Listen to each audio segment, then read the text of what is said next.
8월 18일 수요일입니다. 오늘 새벽 우리에게 주시는 하나님의 말씀은 로마서 6장 1절부터 14절까지 말씀입니다. 그런즉 우리가 무슨 말을 하리요? 은혜를 더하게 하려고 죄에 거하겠느냐? 그럴 수 없느니라. 죄에 대하여 죽은 우리가 어찌 그 가운데 더 살리요? 무릇 그리스도 예수와 합하여 세례를 받은 우리는 그의 죽으심과 합하여 세례를 받은 줄을 알지 못하느냐? 그러므로 우리가 그의 죽으심과 합하여 세례를 받음으로 그와 함께 장사되었나니 이는 아버지의 영광으로 말미암아 그리스도를 죽은 자 가운데서 살리심과 같이 우리로 또한 새 생명 가운데서 행하게 하려 함이라. 만일 우리가 그의 죽으심과 같은 모양으로 연합된 자가 되었으면 또한 그의 부활과 같은 모양으로 연합한 자도 되리라. 우리가 알거니와 우리의 옛사람이 예수와 함께 십자가에 못 박힌 것은 죄의 몸이 죽어 다시는 우리가 죄에게 종노릇하지 아니하려 함이니 이는 죽은 자가 죄에서 벗어나 의롭다 하심을 얻었음이라. 만일 우리가 그리스도와 함께 죽었으면 또한 그와 함께 살 줄을 믿노니 이는 그리스도께서 죽은 자 가운데서 살아나셨음에 다시 죽지 아니하시고 사망이 다시 그를 주장하지 못할 줄을 알미로라. 그가 죽으심은 죄에 대하여 단번에 죽으심이요 그가 살아계심은 하나님께 대하여 살아계심이니 이와 같이 너희도 너희 자신을 죄에 대하여는 죽은 자요 그리스도 예수 안에서 하나님께 대하여는 살아있는 자로 여길지어다. 그러므로 너희는 죄가 너희 죽을 몸을 지배하지 못하게 하여 몸의 사육에 순종하지 말고 또한 너희 지체를 불의의 무기로 죄에게 내주지 말고 오직 너희 자신을 죽은 자 가운데서 다시 살아난 자 같이 하나님께 드리며 너희 지체를 의의 무기로 하나님께 드리라. 죄가 너희를 주장하지 못하리니 이는 너희가 법 아래 있지 아니하고 은혜 아래에 있음이라.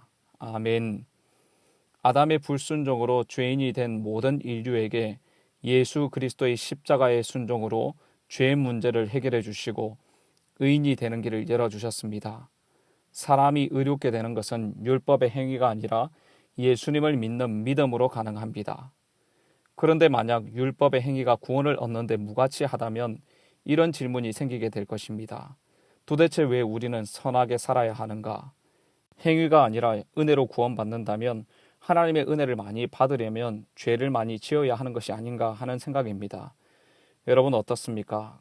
과연 그럴까요? 바울은 6장 1절에서 이렇게 말씀합니다.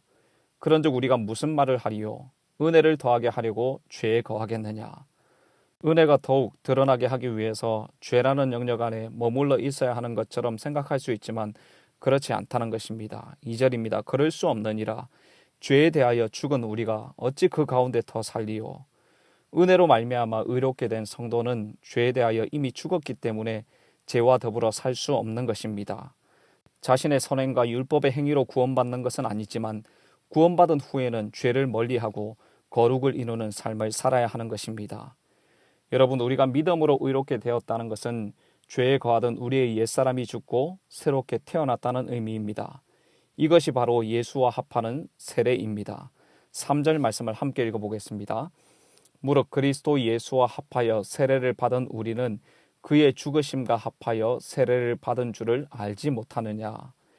예수님을 믿고 세례를 받아 예수님과 연합된 자는 예수님이 죽으실 때도 자신도 죄에 대하여 죽은 것입니다. 이어지는 4절입니다. 그러므로 우리가 그의 죽으심과 합하여 세례를 받음으로 그와 함께 장사되었나니 이는 아버지의 영광으로 말미암아 그리스도를 죽은 자 가운데서 살리심과 같이 우리로 또한 새 생명 가운데서 행하게 하려 함이라.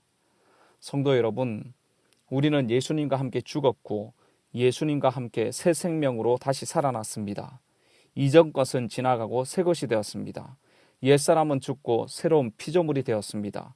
죄에 대하여는 죽고 예수에 대하여는 살아났습니다. 더 이상 죄가 우리를 왕노릇하지 못하고 예수님이 우리를 다스리고 지배하시는 왕이 되신 것입니다. 우리가 죄된 이 땅에 살지만 예수님의 부활과 연합하여 새 생명 가운데 살게 된 것입니다.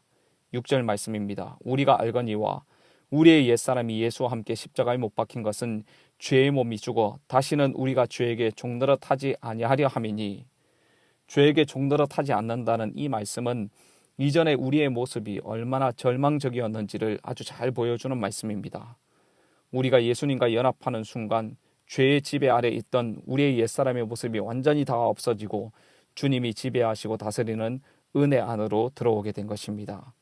사랑하는 성도 여러분, 여러분들은 그리스도와 함께 죽으셨습니까? 아멘이시죠?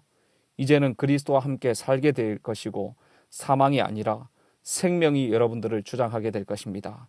8절 9절 말씀을 함께 읽어보겠습니다. 만일 우리가 그리스도와 함께 죽었으면 또한 그와 함께 살 줄을 믿노니 이는 그리스도께서 죽은 자 가운데서 살아나셨음에 다시 죽지 아니하시고 사망이 다시 그를 주장하지 못할 줄을 알미로라. 예수 그리스도께서 죽으심으로 영원한 속죄를 이루셨기 때문에 예수 그리스도를 믿는 모든 성도들은 죄의 짐에서 벗어나 자유하게 된 것입니다. 그러므로 성도 여러분, 그리스도와 연합되고 죄에 대하여 죽은 우리가 어떤 삶을 살아야 하겠습니까? 12절부터 13절 말씀입니다.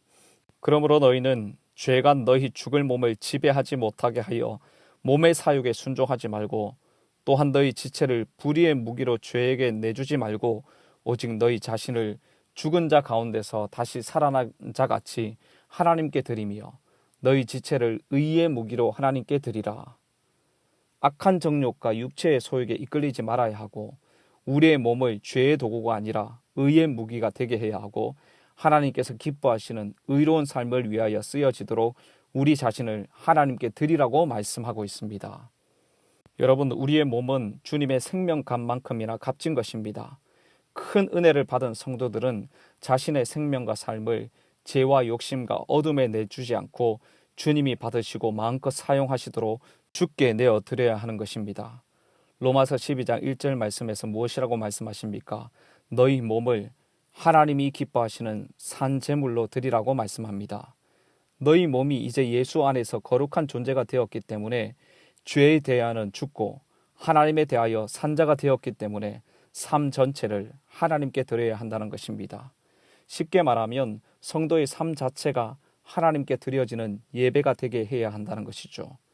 하나님께 드려지는 삶을 위해서는 먼저 할 일은 죄에서 떠나고 돌이키고 세상의 질서를 쫓고 있었다면 방향을 돌려야 하는 것입니다.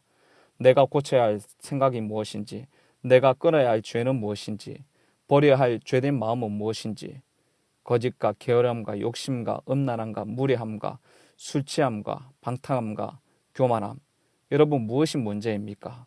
이 시간 예수님의 보혈의 능력을 의지하여 모든 죄를 회개하고 돌이키는 은혜가 있기를 바랍니다.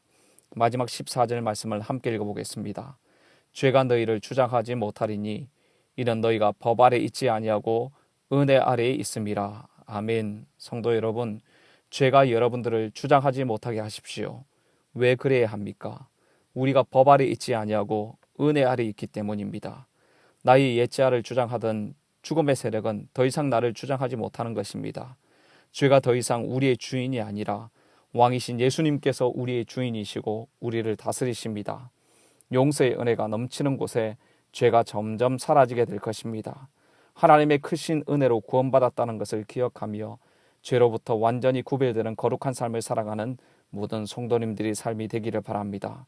또한 우리가 은혜의 빚진 자임을 기억하며 은혜의 복음을 증거하며 그 은혜만을 찬양하고 경배하는 모든 성도님들의 삶이 되시기를 주님의 이름으로 축복합니다. 기도하겠습니다. 하나님 아버지, 하나님의 크신 은혜로 구원받게 하심을 감사합니다. 우리가 예수님과 연합됨으로 옛사람이 죽고 새 사람으로 태어난 거룩한 하나님의 백성임을 믿습니다.